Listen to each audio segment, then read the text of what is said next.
orange spice sugar isn't just a seasonal thing. It's one of those little upgrades you'll want on everything once you make it yourself.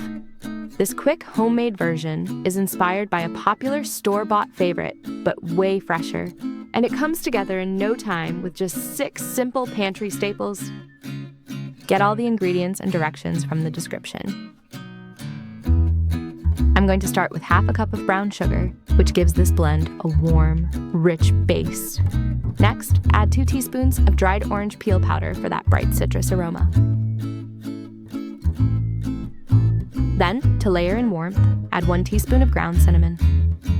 Sprinkle in half a teaspoon of ground ginger for a gentle spice note and to complement the cinnamon. And to finish it off, just a 1/4 teaspoon of ground nutmeg along with 1/8 teaspoon of ground cloves. These 2 are small in amount, but huge on aroma, adding that deep, cozy warmth that really completes our blend. Now give everything a quick, rough whisk, just enough to evenly combine all those warm spices with the sugar. Transfer the mixture to a spice grinder and pulse it 3 to 5 short times. You're looking for a fine, even texture that resembles caster sugar, not powdered sugar. So if you're enjoying quick, homemade recipes like this, make sure to follow along, like and subscribe so you don't miss the next one. We're always sharing easy ideas you'll actually use. And just like that, your orange spice sugar is ready.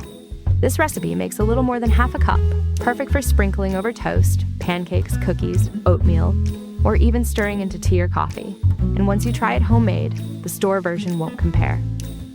Let the sugar settle for about 30 seconds, then transfer it to an airtight jar. Store it in a cool, dry place, and it'll stay fresh and fragrant for weeks.